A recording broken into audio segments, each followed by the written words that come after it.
All right, here's everything that comes in the case. Here's the twin compressor. This is the 12-volt version. You'll have the two air filters. You got the switch, some mounting hardware that you'll mount to the bracket.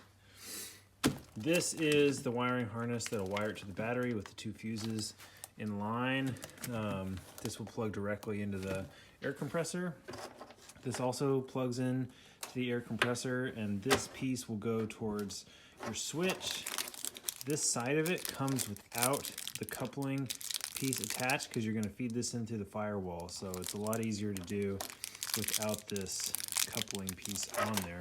You put that on afterwards, which will connect into this, and then these pieces will go towards your switches. This is the isolating switch, which is the only one that I'm going to use. These other two are for switches that will go to your air locker switches, front and rear, but I don't have those. And then that, of course, plugs into the back of your switch. This is the bracket that I got to mount the air compressor to. This one's made by Victory 4x4.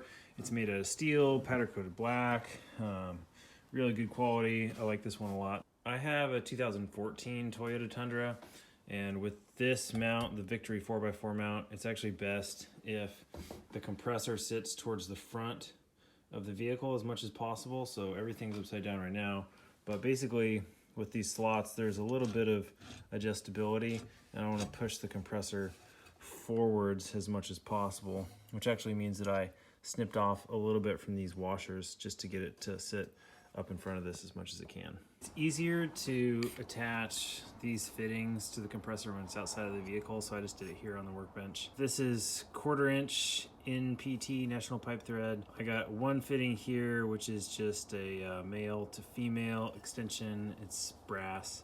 And then this is a elbow, again, male to female. And the extension, or this little fitting, just kind of gets it away from this surface, which will get hot, and then the elbow will make it a little bit easier to attach a pipe to it eventually. This is the quick connect that ARB includes in the kit. This will screw on to this fitting, and it'll keep it in a pretty accessible location, but also keep it off the compressor body itself. Put on a little bit of pipe thread if you've got it, and remember to put this on the correct direction. So if I'm looking at the threads from this orientation, you want to wrap it clockwise. That way it won't bind up when you screw it onto the other fitting. First, you got to mount the bracket onto the truck. It's pretty easy to do. There's just 4 bolts you got to remove, 2 in the back, 1 on the side, and 1 on the front. I've found that it's easiest to trim this plastic piece down a little bit so you can get a wrench in to access the front bolt. Once you have your compressor mounted, plug both of the wiring harnesses into the back of the compressor. I added a little bit of plastic loom around the wiring harness for the switch just to protect it. I zip tied both of these wiring harnesses near the back of the engine bay, ran the one for the battery around this fuse box. Here's the 2 inline fuses right there, and then plugged it into the positive terminal. For the switch wiring harness, basically has the same routing, but then it tucks into the firewall grommet right there. The other thing you're going to need are 2 ring terminals. I combined both of the red wires into this one oversized ring terminal and then added a little bit of heat shrink over the junction. And you're going to do the same for the negative side. There's 2 black wires that both need to go in. I combine those into 1 ring terminal.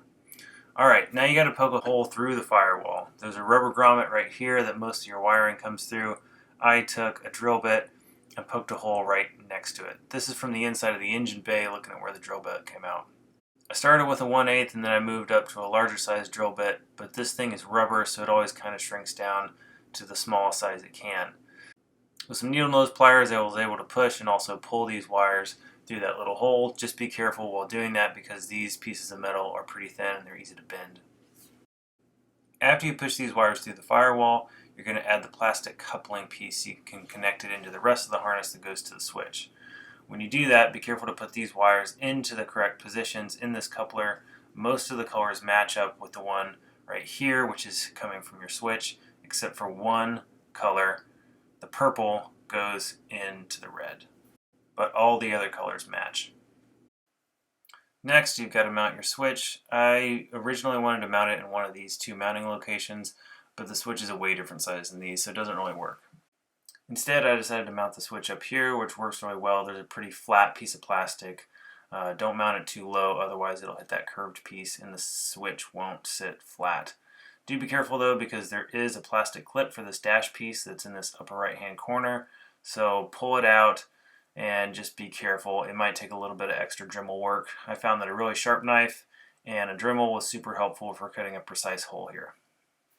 The last thing to do is connect power to your switch, and so we're going to tap into the fuse box that's right under here, under the driver's left foot. To tap into that fuse box, you're going to need 2 fuse taps.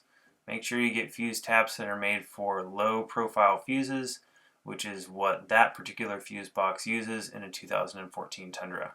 You're going to take out a fuse, put this tap in, take the fuse that you pulled out and put it in that lowest position, and put the fuse for your new circuit in the upper position. Your fuse taps are going to connect into the red-yellow wire and the blue-white wire. The red-yellow wire runs to something called ignition, which is basically just power. Depending on where you connect this wire, it will allow you to run your compressor when the engine is ignited and running, or when the key is turned to the accessory or the on position. I'm going to use the 15 amp cigarette lighter for this. For the blue-white wire, that needs to go to dash illumination. This will allow the backlight on the switch to light up when the rest of your panel does. I'm going to use the 7.5 amp panel fuse for this one. I loaded up both of these fuse taps with 15 amp and 7.5 amp fuses.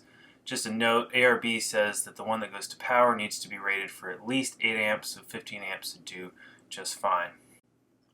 Here's a shot of what that fuse panel looks like with your 2 fuse taps installed. You can't really put that panel cover back on this thing, but I'm not too worried about it because it's in a pretty protected spot. But keep that cover panel so you can still identify what these fuses are in the future. Alright, you're done. You'll know you did it right if you turn your lights on and this bottom icon is illuminated. When you turn the compressor on, the top ARB logo will also be illuminated.